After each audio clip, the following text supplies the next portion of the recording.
March 1945. Berlin was dying. The city that had once thundered with parade boots and triumphant speeches now trembled under Allied bombardment. Buildings that had stood for centuries collapsed into rubble. The grand boulevards where Hitler had once rolled in motorcades were now obstacle courses of shattered concrete and twisted metal. And in the basements and bunkers beneath this crumbling empire, Germany was preparing its final, most desperate gamble. It was sending its children to war. Dietrich Weber stood in a dim cellar beneath a destroyed school in the Charlottenburg district, staring at the rifle being thrust into his 15-year-old hands. The weapon felt impossibly heavy, cold metal against his palms. Around him, 24 other boys, ranging from 12 to 17 years old, received their own rifles, their faces pale in the flickering light of oil lamps. Most of them had been his classmates just months earlier, before the schools closed, before everything fell apart. The officer distributing the weapons was Hauptmann Gerhard Steiner, a skeletal man in his 50s who had been pulled from retirement to train this final generation of defenders. His iron cross from the First War hung crooked on his threadbare uniform. When he spoke, his voice carried none of the martial enthusiasm that had once defined the Reich's military instruction. Instead, there was only exhaustion and something that looked unsettlingly like pity. "You are soldiers of the fatherland now," he told them, but the words rang hollow in the underground space. The Führer calls upon Germany's youth to defend the homeland against the Bolshevik and Anglo-American invaders who wish to enslave our people. Your duty is clear. Your sacrifice will be remembered forever. Dietrich had heard similar speeches 1,000 times in Hitler Youth meetings, but they had always been delivered in sunlit squares with flags snapping in the wind and crowds cheering. Now the words fell flat against concrete walls that shook with each distant explosion. Forever seemed like a promise that Germany could no longer keep. Beside him, a smaller boy whose name Dietrich didn't yet know struggled to hold his rifle upright. The child couldn't have been more than 13, with blonde hair that stuck up in uneven tufts and eyes that were too large for his thin face. His hands shook visibly as he tried to mimic the older boy's stances. Dietrich noticed that someone had stuffed newspaper into the boy's boots to make them fit better, and the sleeves of his uniform jacket had been rolled up multiple times. Outside, the air raid sirens began their familiar wail. The boys flinched collectively, but Hauptmann Steiner merely raised his voice to be heard over the growing thunder. "Tomorrow, you will be assigned to defensive positions. Tonight, you will learn to clean and load your weapons. Remember that the enemy shows no mercy. They will not care that you are young, they see only German soldiers, and they will kill you without hesitation." Dietrich looked down at the rifle in his hands and wondered if he would live to see his 16th birthday in 2 months. Deep down, in a place he was afraid to examine too closely, he already knew the answer. The village had no name that mattered anymore. By April 1945, it was simply a collection of shattered buildings along a road the Americans wanted. Dietrich and his unit of boy soldiers had been positioned there 3 days earlier, with orders to hold the crossing at any cost. Their commanding officer, Lieutenant Bauer, had disappeared during the first artillery barrage, leaving the children to fight a war they couldn't possibly win. Dietrich crouched behind the remains of a stone wall, his rifle pressed against his shoulder, trying to remember everything he'd been taught in those few frantic training sessions. Around him, the other boys from that Berlin cellar had become his squad, though none of them had chosen this. Brotherhood. They'd been thrown together by circumstance and desperation, bound by shared terror and the fading dream of the 1,000-year Reich. 13-year-old Oskar Lang huddled in the rubble nearby, his oversized helmet slipping down over his eyes every few minutes. He'd been crying quietly since dawn, trying to hide it from the older boys. His rifle lay across his lap, and Dietrich wasn't certain the child even knew how to fire it properly. Before the war consumed everything, Oskar had been a student at a gymnasium in Hamburg, studying Latin and dreaming of becoming a doctor. Now he clutched a weapon and waited for death. 16-year-old Rudolf Keller was different. He paced along their defensive position with the rigid bearing of a true believer, his jaw set in determination. Rudolf had been a squad leader in Hitler Youth, one of those boys who had memorized every speech, every slogan, every promise of German supremacy. Even now, with the Reich collapsing around them, he spoke of secret weapons and inevitable victory. "The Führer has a plan," he insisted, whenever doubt crept into conversations. "We must hold until reinforcements arrive." 14-year-old Leonhard Brandt said little. He was a thin boy with careful hands who'd spent most of his life drawing and painting. Even here in this destroyed village, Dietrich had seen him sketching in a small notebook he kept hidden in his jacket. Leonhard drew what he saw: the shattered buildings, the frightened faces, the truth that propaganda posters had never shown. His silence felt more honest than Rudolf's speeches or Oscar's tears. The fifth member of their group was 14-year-old Alois Fischer, a farmer's son from Bavaria who'd watched American bombs kill his entire family during a raid on Munich. He spoke rarely, moved mechanically, and seemed to have retreated somewhere deep inside himself where the war couldn't follow. When he did speak, his voice carried no emotion, just flat statements of fact. That made the other boys uncomfortable. The sound of engines in the distance brought them all to attention. Rudolf gripped his rifle tighter. Oscar's crying stopped. Leonhard closed his notebook. Alois simply stared toward the sound with empty eyes. "This is it," Rudolf whispered, his voice carrying forced confidence. "Remember your training. Remember your duty to the fatherland." Dietrich checked his rifle one more time and wondered which of them would still be alive by nightfall. The Americans came at midday with overwhelming force. Tanks rolled down the village's main road while infantry moved methodically through the ruins. Dietrich fired his rifle twice before realizing how utterly futile their resistance was. The Americans weren't the savage barbarians of propaganda films. They were professional soldiers executing a military operation with practiced efficiency, and 5 terrified boys with rifles were nothing more than a minor obstacle to be eliminated or bypassed. Rudolf kept on, shouting orders that no one followed, his voice growing more desperate with each passing minute. "Fall back to the church, suppressing fire on the left flank." He'd learned the terminology from training manuals and war films, but the words meant nothing in the chaos of actual combat. A tank shell exploded 50 meters from their position, and Rudolf's commands dissolved into incoherent screaming. Oscar had stopped even pretending to fight. He sat with his back against a wall, arms wrapped around his knees, rocking slowly back and forth. His rifle lay forgotten in the dirt beside him. Dietrich crawled over to check on him, expecting to find the boy wounded, but Oscar was physically unharmed. He'd simply retreated into some interior space where the battle couldn't reach him. His lips moved in silent prayer, or perhaps just repeated fragments of childhood rhymes. His mother had probably taught him those songs before the bombs and the conscription and the end of everything normal. Leonhard had taken up a position in what remained of a second-story room, not to shoot, but to observe. Through the gaps in the destroyed wall, he watched the American advance with the same careful attention he'd once given to still-life arrangements in art class. Later, Dietrich would learn that Leonhard had been drawing even then, sketching the tanks and soldiers with quick, precise lines, documenting reality, while Rudolf screamed about glory. Alois fired his rifle methodically, without apparent fear or excitement. He aimed, squeezed the trigger, worked the bolt, aimed again. Whether he hit anything was unclear and seemed unimportant. He was simply performing the action he'd been instructed to perform, moving through the motions like a farmer working a field. The detachment in his movements was more disturbing than Oscar's breakdown or Rudolf's hysteria. By early afternoon, their position had become untenable.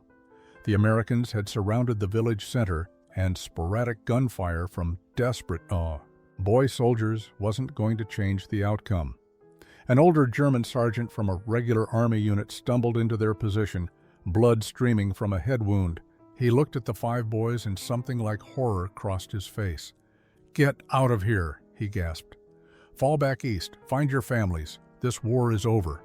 Then he was gone, limping away through the rubble, and the boys were alone again with their impossible orders to hold a position that no longer mattered.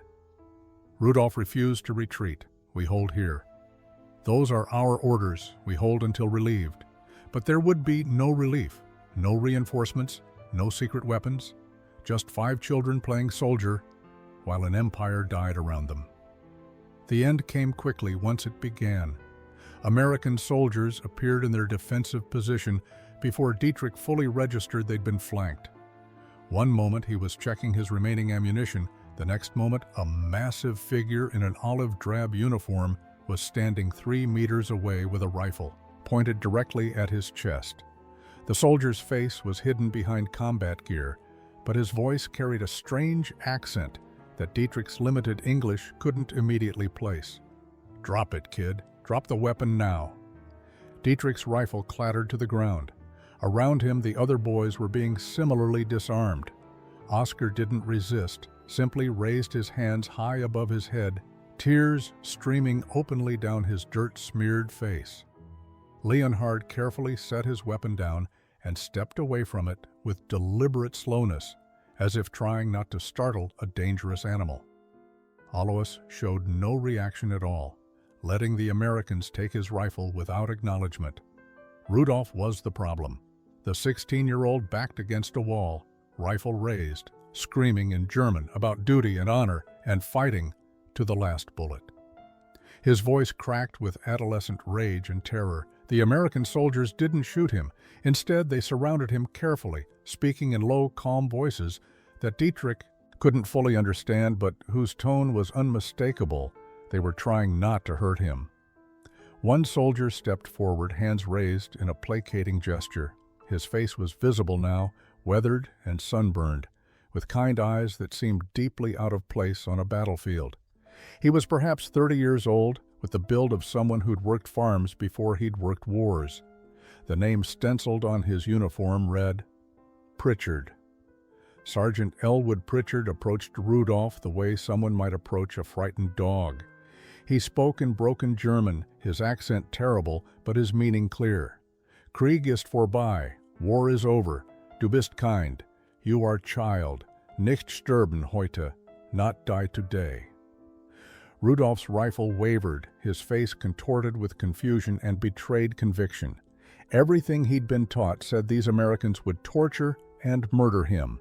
Yet here they stood, clearly capable of killing him instantly, instead pleading with him to surrender safely. The cognitive dissonance was too much. His rifle dropped, and he collapsed to his knees, sobbing with a violence that shook his entire body. Captain Harold Brennan arrived minutes later, surveying the captured boys with an expression Dietrich would remember for the rest of his life.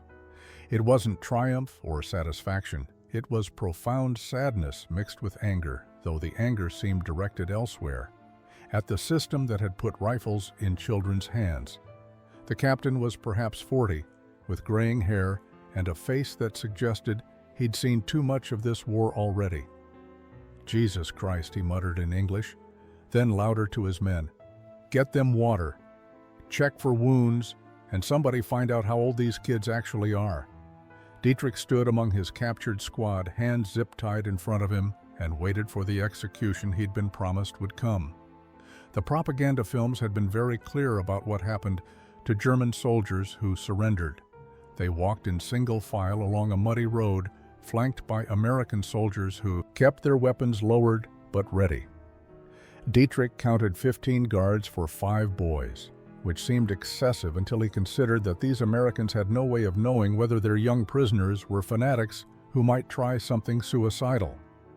Rudolph's earlier resistance had probably convinced them that German indoctrination ran deep, even in children. The April afternoon was unnaturally warm, and sweat soaked through Dietrich's ragged uniform. His wrists ached from the plastic restraints, and his boots had developed holes that let in mud with each step. Behind him, Oscar struggled to keep pace, his shorter legs working double time. Sergeant Pritchard noticed and slowed the entire column without comment, letting the youngest boy catch his breath. They passed through countryside that showed the war's fingerprints everywhere. Burned-out vehicles littered the roadside. Abandoned equipment lay scattered in fields. A farmhouse stood roofless, its walls pockmarked with bullet holes. In a different life, Dietrich might have found this landscape beautiful. Rolling hills stretched toward distant forests, and wildflowers were beginning to bloom despite the devastation. Nature didn't care about empires falling. Leonhard kept his head up, eyes moving constantly, as if memorizing every detail of this journey. Dietrich wondered if the artist was already composing sketches in his mind, turning trauma into something he could process later through drawing. Alois walked with the same mechanical emptiness he'd shown during combat, present in body but absent in spirit. Rudolf had gone silent after his breakdown, his face set in rigid shame. The prisoner of war camp appeared after 2 hours of walking. It wasn't the massive facility Dietrich had imagined from propaganda descriptions. Instead, it was a modest compound of perhaps 20 wooden buildings surrounded by wire fencing and guard towers. American flags hung limp in the still air. Soldiers moved about their duties with casual efficiency that spoke of routine rather than wartime urgency. Captain Brennan led them through the main gate. Other prisoners, older German soldiers, watched from behind wire with expressions ranging from curiosity to pity. One veteran, gray-haired and missing an arm, shook his head slowly when he saw the boys. His lips formed words Dietrich couldn't hear, but could easily imagine. Children. They're sending children now.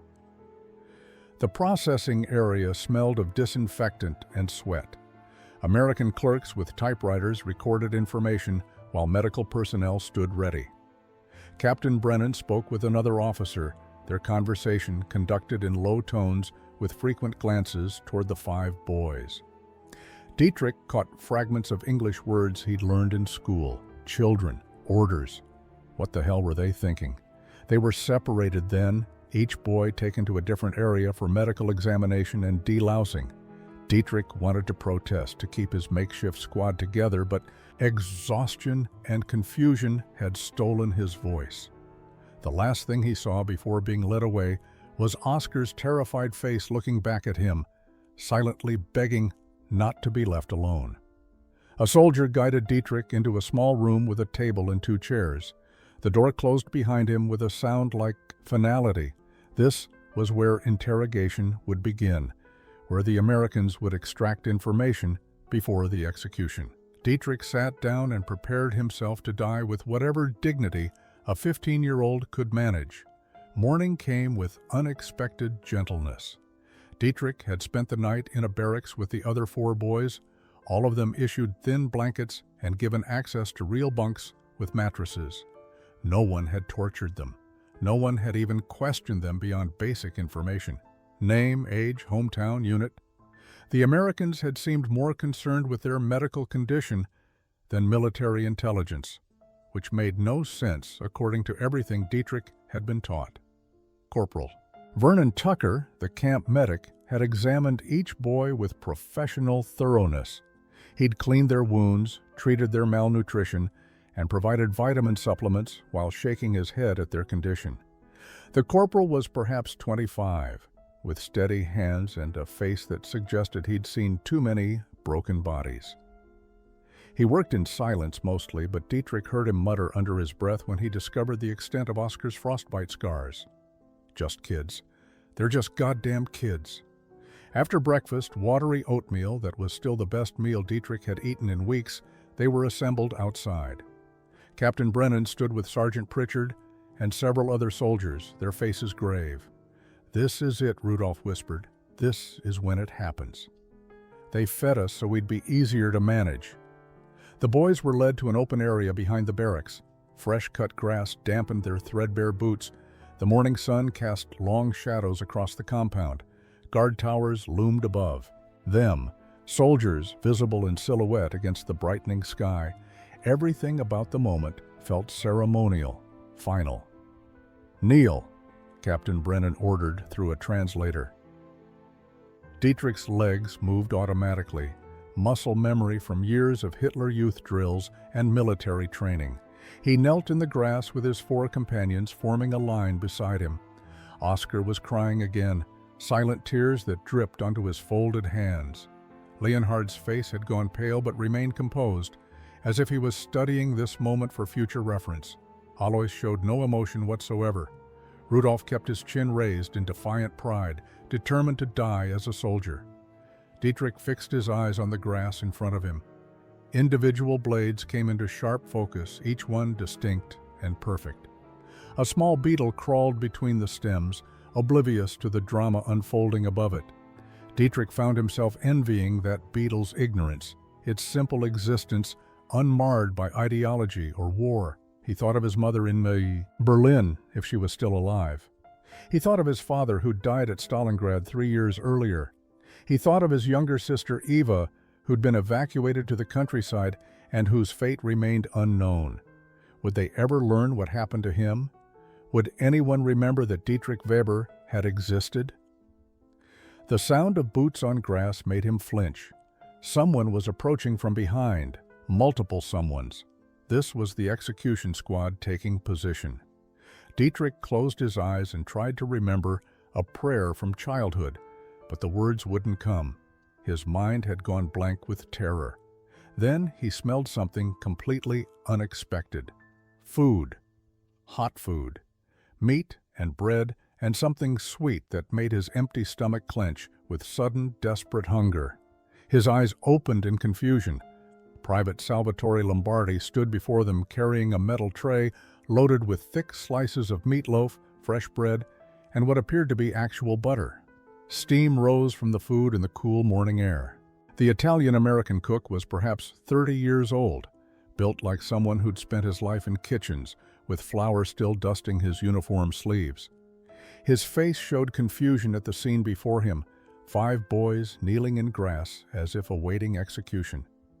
"Captain, what the hell is this?" Lombardi's accent carried Brooklyn's working-class neighborhoods. "I thought you said feed the new prisoners. Why are they kneeling like that?" Captain Brennan's expression shifted from grave solemnity to sudden understanding, then to something approaching horror. He stepped forward quickly, hands raised in a calming gesture. "Stand up. All of you stand up right now. You're not being executed. Jesus Christ. Is that what you thought was happening?" None of the boys moved. The cognitive dissonance was too severe. Executions they understood. Firing squads made sense within their worldview.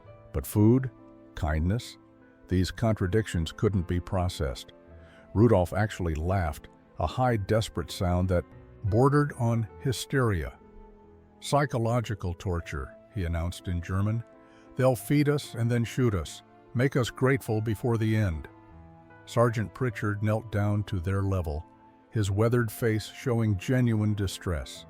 He spoke in his broken German, supplemented with hand gestures. "Nicht schießen," not shoot. "Essen," food. "Für euch," for you. He pointed at the meatloaf, then at the boys, then at his own mouth. "Verstehen?" Understand? Oscar was the first to break. His 13-year-old body, pushed beyond its limits by malnutrition and terror, simply couldn't sustain resistance when confronted with the smell of real food.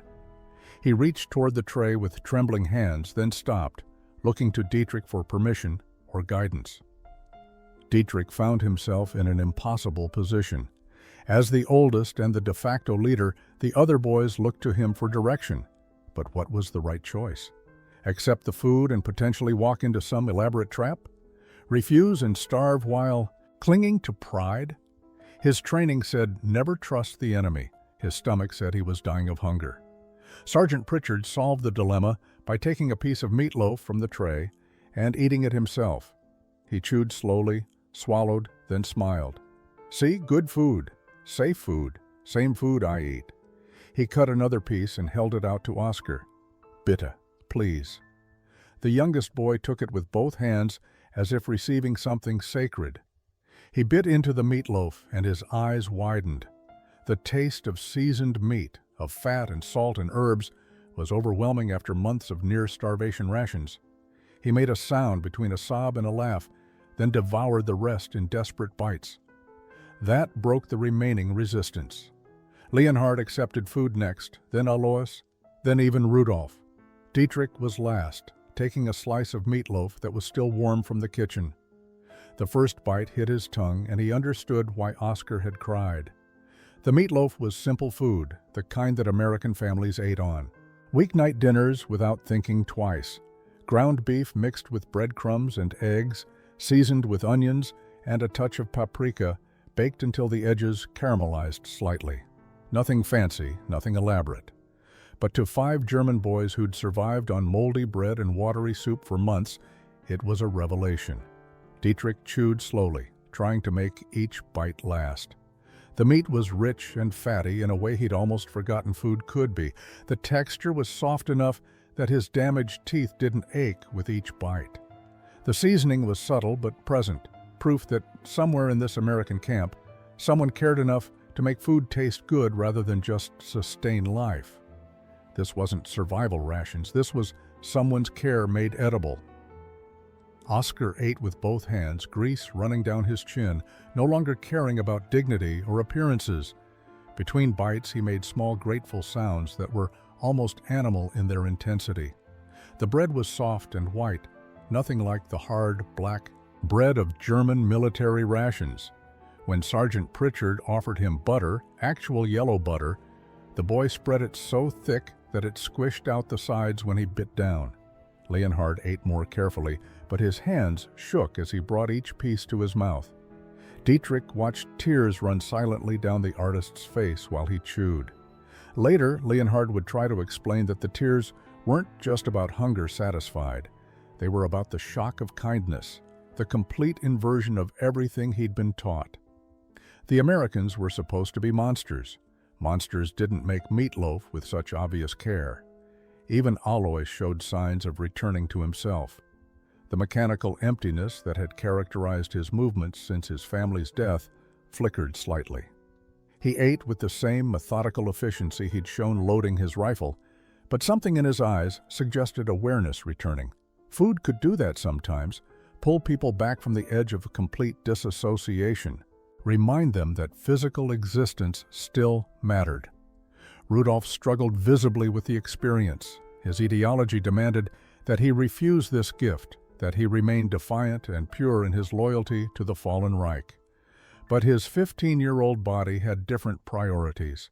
He ate while tears of frustration ran down his face, hating himself for accepting enemy charity, unable to stop his hands from reaching for more.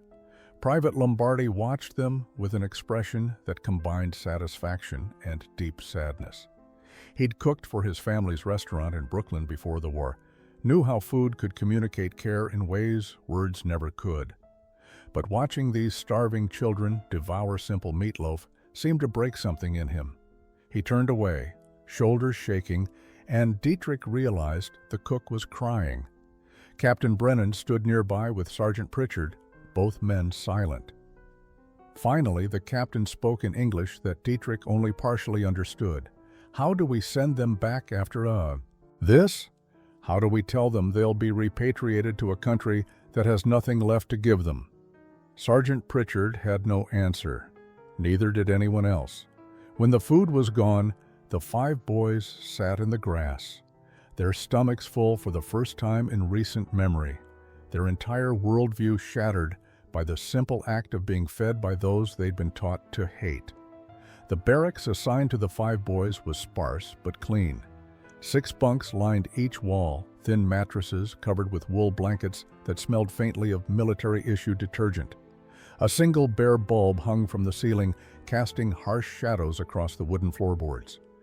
2 small windows near the roof let in evening light that painted everything in shades of amber and gray. It wasn't comfortable, but it was shelter. And more importantly, it wasn't a grave.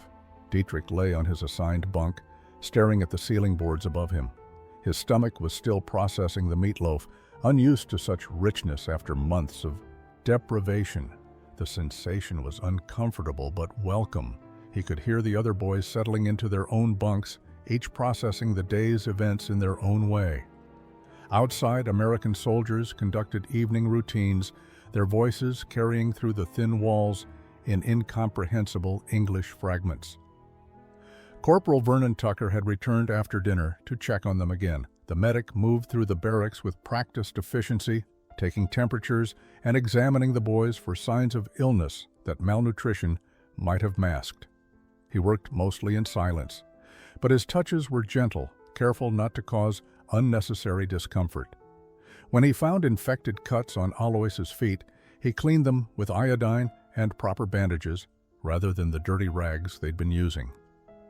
Tucker paused at Oscar's bunk, noting how the youngest boy curled into himself like a child, much younger than 13. The medic retrieved an extra blanket from a supply closet and draped it over the small form. Oscar's eyes opened briefly, surprised by the kindness, then closed again as sleep pulled him under. Tucker stood there for a moment, his jaw working as if trying to find words that wouldn't come, then moved on to continue his rounds. As darkness fell completely, the barracks grew quiet except for the sounds of breathing and occasional movement. Rudolph lay rigid on his bunk, facing the wall, his shoulders tight with tension.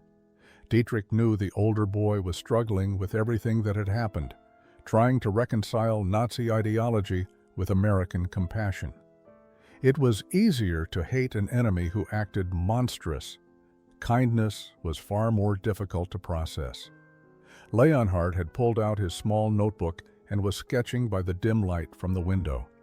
His pencil moved in quick, confident strokes, capturing something Dietrich couldn't see from his angle.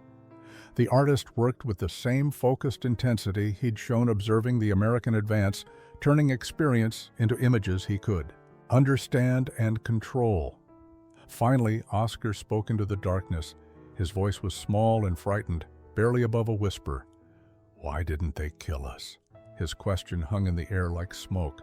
"We were shooting at them. We're the enemy. Why did they give us food instead?" No one answered immediately. The question was too large, too complicated. It challenged everything they'd been taught about Americans, about war, about how enemies were supposed to treat each other. Dietrich searched for words that might make sense of it, but found nothing adequate. Rudolph's voice came harsh from his bunk. "Psychological warfare. They're softening us up for interrogation, making us grateful, so we'll betray our country." But even as he said it, Rudolph's voice lacked conviction. The explanation was familiar, comfortable, but it didn't quite fit what they'd experienced. Morning brought Private Salvatore Lombardi back to their barracks, this time with breakfast. Scrambled eggs, toast, and something the boys didn't recognize until they tasted it. Jam, actual fruit jam, sweet and impossible. Lombardi set the tray down on a makeshift table and watched as the boys approached cautiously, yesterday's lesson about American food still fresh in their minds, but not yet fully trusted. The cook was a short, stocky man with dark hair that was beginning to thin at the crown. His hands bore the scars of kitchen work, burns and cuts accumulated over years of professional cooking. When he moved, he carried the unconscious efficiency of someone who'd spent his life in tight spaces around hot stoves. But his eyes were soft, crinkled at the corners from years of smiling, though they held sadness now as he watched the German boys eat. Sergeant Pritchard arrived as they were finishing breakfast, bringing with him another soldier who introduced himself as the camp translator. Through this intermediary, they learned that Lombardi had requested permission to speak with them, to explain why he'd brought them food. Yesterday, the request was unusual enough that Captain Brennan had approved it, curious about what the cook wanted to say. Lombardi sat down on one of the bunks, his hands clasped between his knees. He spoke in English, while the translator converted his words to German. "I got 2 boys back home in Brooklyn," he began. "Anthony's 14, Marco's 12. When I saw you kids yesterday kneeling in that grass, I saw them." His voice caught slightly. "I couldn't stop seeing them." The translator worked to capture not just the words, but the emotion behind them. Lombardi continued, pulling a worn photograph from his wallet. He passed it to Dietrich. 2 boys in school clothes stood on a Brooklyn stoop, grinning at the camera with the unself-conscious joy of children who'd never known war. The older one had his arm around his younger brother's shoulders. They could have been any boys, anywhere. They could have been German just as easily as American. Back home, before I got drafted, I worked at my family's restaurant, Lombardi explained. My pop started it in 1923. We fed the neighborhood. Construction workers, teachers, families, everybody. His face grew distant with memory.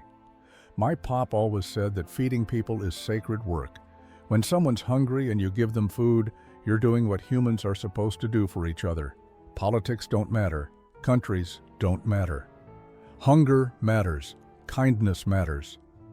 Rudolph listened with visible resistance, his jaw clenched. But Oscar was transfixed, holding the photograph carefully as if it might break. Leonhard had his notebook out, sketching Lombardi's face as the cook spoke. Alois watched with his usual empty expression, but something in his posture suggested he was listening more intently than his face revealed. The Army wanted to send you kids regular POW rations, Lombardi continued. Bread and water, basic survival stuff. But I couldn't do it. I thought about Anthony and Marco, and I thought about what I'd want someone to do for them if they were captured and scared. He looked directly at each boy in turn. So I made Meatloaf, same thing I make for my own family. The translator finished, and silence filled the barracks. Private Lombardi stood, retrieving his photograph. You're somebody's sons, he said simply. That means something to me.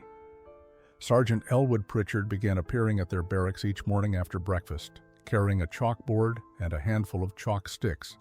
The farm boy from Nebraska had taken it upon himself to teach the German boys English, though no one had officially assigned him this duty.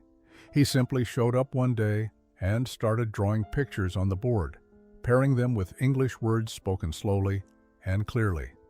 The lessons were informal and patient. Pritchard would point to objects around the barracks and speak their names: bed, blanket, window, door.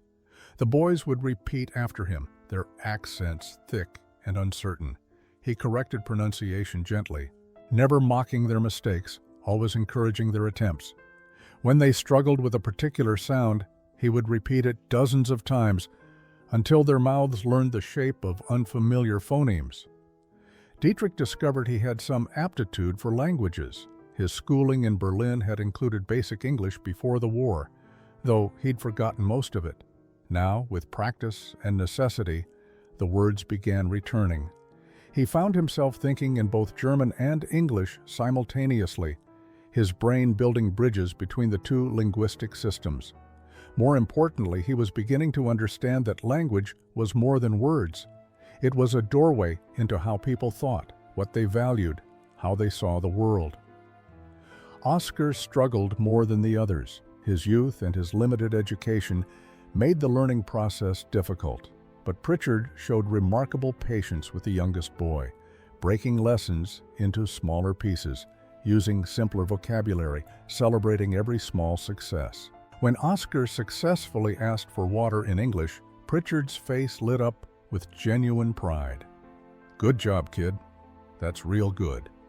The encouragement made Oscar's entire posture change, standing a little straighter, smiling for the first time since his capture. Leonhard approached English as he approached everything else, with careful observation and artistic precision. He filled his notebook with English words written in neat columns, practicing their shapes and sounds. He drew pictures next to vocabulary, visual mnemonics to help memory, a sketch of a bird next to the word flight, a drawing of hands clasped together next to the word friend.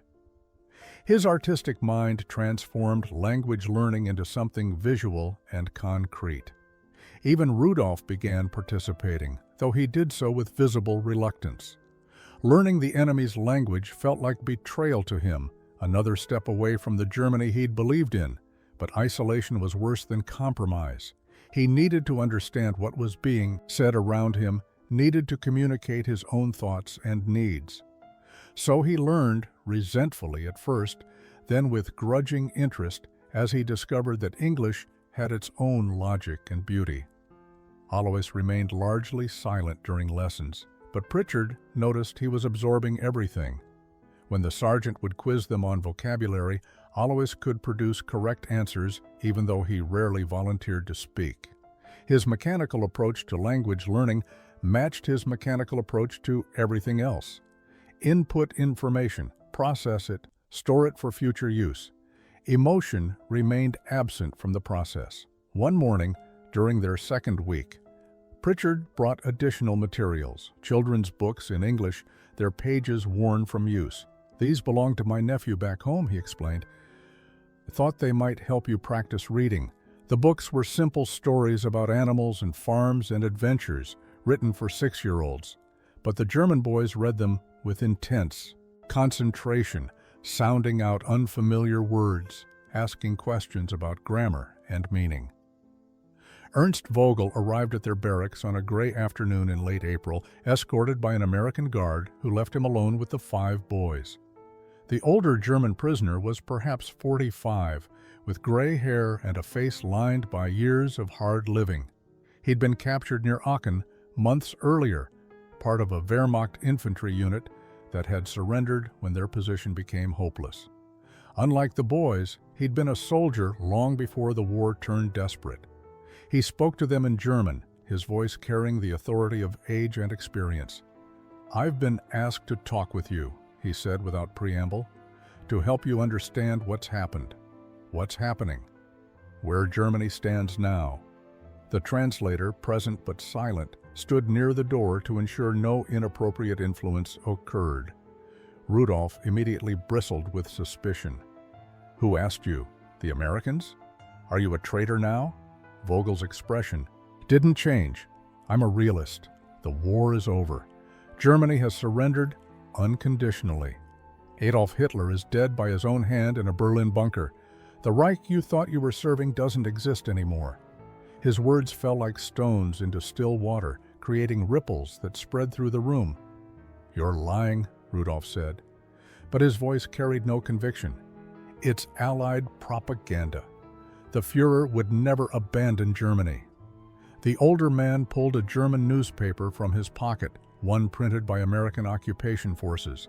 The headline read, "Of surrender, of Hitler's suicide, of the complete collapse of Nazi government." Vogel read sections aloud, his voice steady and factual. "These aren't American lies. These are German witnesses describing what they saw. German generals signing surrender documents. German people emerging from rubble to discover their leaders fled or dead." Dietrich took the newspaper with trembling hands. The words were German, the typeface familiar, but the content seemed impossible.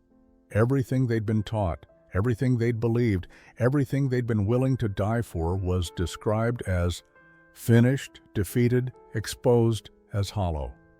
He passed the paper to Leonhard, who read it with his careful artist's attention to detail, his face growing paler with each paragraph. "But there's more you need to know," Vogel continued.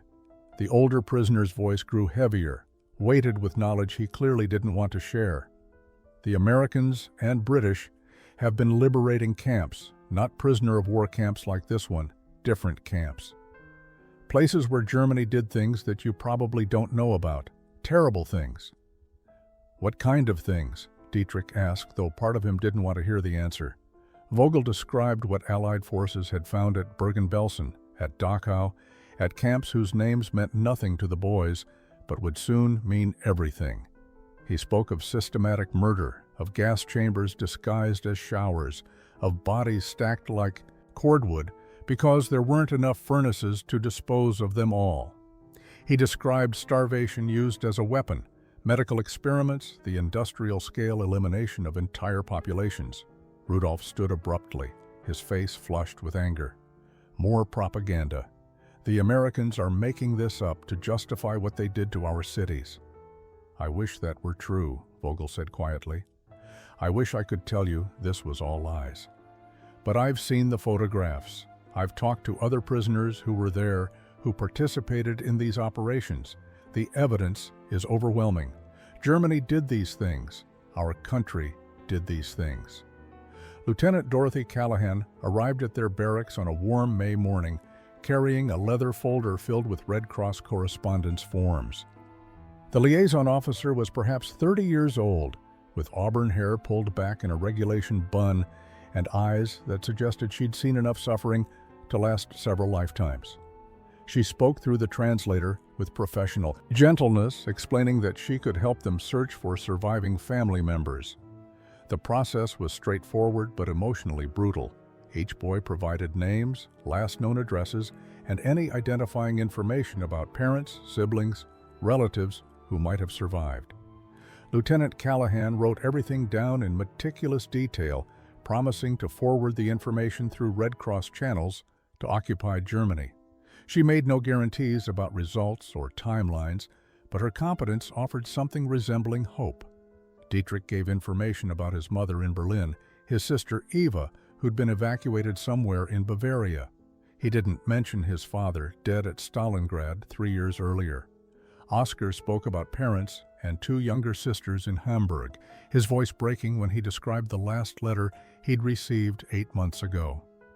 Leonhard provided details about his aunt in Dresden, the only relative he had left after bombing raids killed his immediate family the previous year. Rudolf struggled to speak at all. His family had lived in Cologne, a city subjected to repeated Allied bombing campaigns. When Lieutenant Callahan gently pressed for more specific information, Rudolf finally admitted he had no idea if anyone survived. The last time he'd received word from home was November 1944. Anything could have happened since then. Alois provided his information last, his voice carrying its usual mechanical emptiness. Parents, 2 brothers, 1 sister, all dead in a bombing raid on Munich. He'd watched it happen during a brief leave from training. There was no one left to search for, but Lieutenant Callahan recorded the information anyway, promising to verify through official records. The responses began arriving 2 weeks later. Most were inconclusive. Records were incomplete. Cities were in chaos. Millions of displaced persons moved through occupied Germany with no clear documentation. But some answers came through with terrible clarity. Alois's family deaths were officially confirmed, though he'd already known. Leonhard's aunt had survived Dresden and was living in a refugee center. She'd sent a brief message through the Red Cross, expressing relief that her nephew was alive and safe. The word safe felt absurd applied to a prisoner of war camp, but compared to what many Germans were experiencing, perhaps it was accurate. Oscar received the news he'd been dreading. His entire family was gone.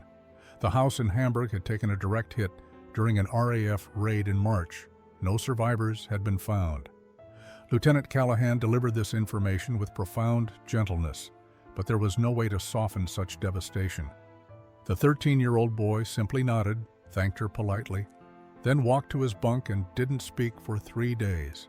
Dietrich and Rudolf received no news at all, which was somehow worse than certainty. Mrs. Harriet Sinclair first appeared at the camp on a Tuesday afternoon in mid-May, carrying a box of donated textbooks and a determination that even Captain Brennan found slightly intimidating. The local teacher was perhaps 55 years old, gray-haired and stern-faced, with the bearing of someone who had spent decades managing classrooms of unruly children. She'd approached camp administration with a simple proposal: let her teach the German boys proper academics instead of leaving them idle. Captain Brennan had been skeptical initially, but Mrs. Sinclair was persistent and well-connected in the local community. Her late husband had been a decorated officer in the First War, which gave her a certain credibility with military personnel.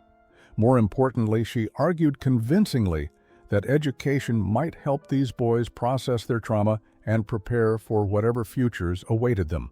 The captain eventually agreed to a trial period. She established her classroom in an unused storage building, arranging mismatched chairs in neat rows and setting up a proper chalkboard. When the 5 boys arrived for their first lesson, escorted by Sergeant Pritchard, they found a space that looked remarkably like a real school rather than a prison facility. Mrs. Sinclair stood at the front of the room, hands clasped, examining her new students with the practiced eye of an experienced educator. "You are children first, soldiers second," she announced through the translator. "In my classroom, you will be treated as students. You will learn mathematics, history, literature, and science. You will complete assignments. You will behave appropriately. And you will remember that education is a gift, not a punishment. The boys sat uncertainly, unsure how to respond to this woman who seemed completely unafraid of them despite their enemy status. Mrs. Sinclair began with an assessment, testing their knowledge levels in various subjects. She discovered that Dietrich had strong mathematical abilities, that Leonhard excelled in anything requiring visual thinking, that Oscar had been on track for. Advanced studies before the war interrupted everything. Rudolf posed the greatest challenge.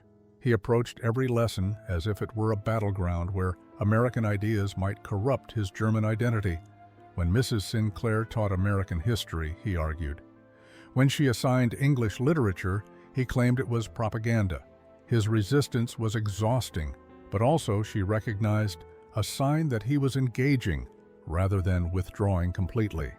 She handled his defiance with patience and occasional sharp wit. When Rudolf insisted that German culture was superior to American, she simply assigned him an essay comparing the two, requiring primary sources and logical arguments. When he complained that learning English was betraying his country, she pointed out that German scientists and philosophers had always studied multiple languages to expand their understanding. She refused to coddle his ideology, but also refused to shame him for holding it. Slowly, education began working its subtle magic. The boys' days gained structure and purpose beyond mere survival. They had homework to complete, tests to prepare for, projects to present. Mrs. Sinclair treated them exactly as she would have treated any students, with high expectations and genuine interest in their intellectual development. Father Cornelius Murphy arrived at the camp on a Sunday morning in late May, his army chaplain's uniform crisp despite the warming weather. The priest was perhaps 60 years old, with white hair and a face that managed to be both gentle and firm. He'd ministered to soldiers throughout the war, offering spiritual counsel to men grappling with violence and mortality. Now Captain Brennan had requested he speak with the German boys, sensing they needed guidance beyond what military personnel could provide. The chaplain met them in the chapel, a small building that served multiple faiths through careful scheduling and diplomatic furniture arrangement. Father Murphy sat casually on the altar, steps rather than standing above them, creating an atmosphere of conversation rather than sermon. He spoke through the translator with a calm authority that came from decades of hearing confessions and offering absolution. "I'm not here to convert you or preach at you," he began. "I'm here because Captain Brennan thinks you're carrying burdens that are too heavy for children to carry alone." He's right. The boys sat in the pews, uncertain and defensive. Rudolph's arms were crossed tightly. Oscar looked ready to cry. Leonhard watched with his artist's careful attention. Alois stared at nothing. Father Murphy asked them to talk about what they were feeling.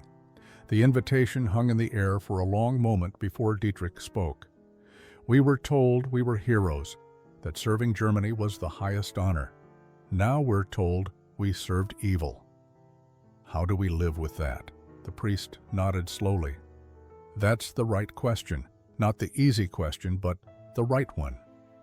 He leaned forward, his expression serious. "Here's what I believe. You can't be held responsible for things you didn't know about and couldn't control. You were children, following orders, believing what your leaders told you. That's not the same as choosing evil." "But we still did it," Rudolf said quietly. "We still fought for them. Doesn't that make us guilty?" Father Murphy considered this carefully. "There's a difference between guilt and responsibility. Guilt is for actions you chose freely, knowing they were wrong. Responsibility is acknowledging that your actions had consequences even if you didn't intend them. You're responsible for what happens next with your lives, but you're not guilty for being children caught in circumstances beyond your control." Oscar spoke for the first time in days, his voice small. "My family is dead because of this war. Germany's war. Does that mean I should have died too?" The chaplain's eyes filled with compassion. "No. It means you have an obligation to live well, to honor their memory by becoming someone who contributes good to the world. Survival isn't something to feel guilty about. It's an opportunity. The conversation continued for over an hour, touching on questions of faith, forgiveness, and redemption. Father Murphy didn't offer easy answers or simple absolution. Instead, he gave them permission to be confused, to grieve, to question everything they'd been taught, while slowly building new understanding. November 1945 arrived with early cold and the first light snow. 7 months had passed since the boys' capture, 7 months of gradual transformation from enemy soldiers to something harder to categorize. They remained technically prisoners of war, but the camp had evolved into something resembling a displaced persons facility. Their days followed routines of education, work assignments, English lessons, and slowly building relationships with American personnel who no longer saw them as threats. Captain Brennan announced plans for a Thanksgiving celebration that would include the entire camp, including German prisoners. The decision sparked some controversy among American soldiers who felt uncomfortable celebrating with former enemies, but the captain was firm. Thanksgiving is about gratitude and community. These boys have nowhere else to be and no one else to be with. They're joining us. Private Lombardi threw himself into meal preparation with the enthusiasm of a man doing sacred work. He requisitioned extra supplies, called in favors, and spent 2 days preparing a feast that would have impressed his Brooklyn restaurant's most demanding customers. Turkey, stuffing, mashed potatoes, cranberry sauce, rolls and pies appeared in quantities that seemed impossible given wartime rationing. The cook had worked miracles through sheer determination and careful networking. The mess hall was decorated with paper turkeys that Mrs. Sinclair's students had created, including contributions from Leonhard, whose artistic skill elevated simple construction paper into something approaching art. Long tables were arranged in rows, Americans and Germans seated together in a mixing that would have been unthinkable 6 months earlier. The symbolism wasn't lost on anyone present. Captain Brennan stood to speak before the meal began. His voice carried across the crowded room, translated into German for those who still struggled with English. Today, we celebrate Thanksgiving, an American tradition of gratitude for blessings received. This year, I'm grateful for peace. I'm grateful that weapons are silent, and I'm grateful for the reminder that our enemies are human beings capable of growth and change. He gestured toward the 5 boys, now seated among American soldiers who'd become something like friends. These young men came here as enemy combatants. They stay as students, as workers, as members of our community. That transformation is possible because people on both sides chose to see humanity instead of hatred. That's worth celebrating. Private Lombardi brought out the food, and the room filled with sounds of appreciation. Dietrich found himself seated between Sergeant Pritchard and Corporal Tucker, both men ensuring he got generous portions. Oscar sat with Mrs. Sinclair, who cut his turkey into manageable pieces and made sure he ate vegetables along with the rich food. Rudolph shared a table with Father Murphy and several American soldiers. His rigid defiance finally softened into something approaching acceptance. When dessert arrived, pumpkin pie with real whipped cream, Oscar looked up at Private Lombardi with shy hope. Could you make meatloaf again sometime? December brought difficult decisions. The War Department had finalized repatriation procedures for remaining German prisoners, including protocols for miners captured in combat. Transport ships would begin departing in January, carrying former enemies back to occupied Germany. The 5 boys faced choices that would define the rest of their lives. Lieutenant Callahan laid out their options with characteristic honesty. You can return to Germany immediately. The Red Cross will help locate any surviving family and provide placement in displaced persons camps until permanent housing is arranged.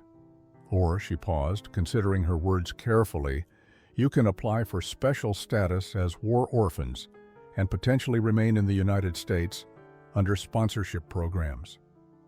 The second option was unprecedented. American immigration law didn't typically accommodate enemy nationals, especially former combatants, but the boy's youth and circumstances had generated sympathetic attention from humanitarian organizations and local communities. Several families had expressed willingness to sponsor them, providing housing and support while they completed their education.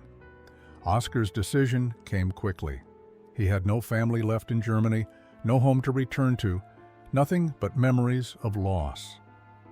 Mrs. Sinclair had already arranged sponsorship through her church, offering to house him while he finished schooling. The 13-year-old accepted without hesitation, choosing the kindness he'd experienced over the uncertainty of a devastated homeland. Leonhard chose to stay as well. A local art teacher had seen his drawings and offered mentorship, recognizing genuine talent that deserved nurturing. The quiet artist who'd documented his journey from soldier to student would remain in America, eventually attending art school and building a career capturing human resilience through his work. Alois surprised everyone by choosing repatriation. He had no family waiting, no particular reason to return, but something in him needed to see Germany again. Perhaps to properly grieve, perhaps to find closure, perhaps simply because he couldn't imagine belonging anywhere after losing everything. Captain Brennan arranged for him to receive vocational training before departure, giving him skills that might help him survive in a broken country.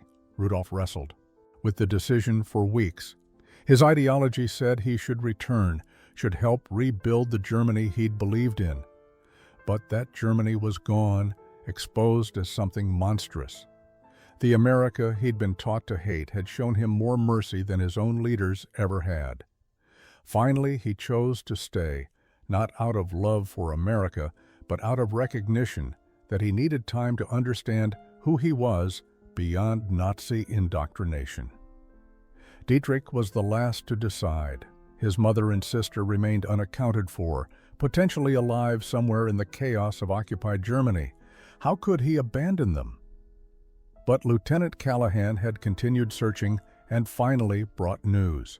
His mother had died during the final Soviet assault on Berlin. His sister Eva was alive, living with distant relatives in Bavaria, safe and cared for.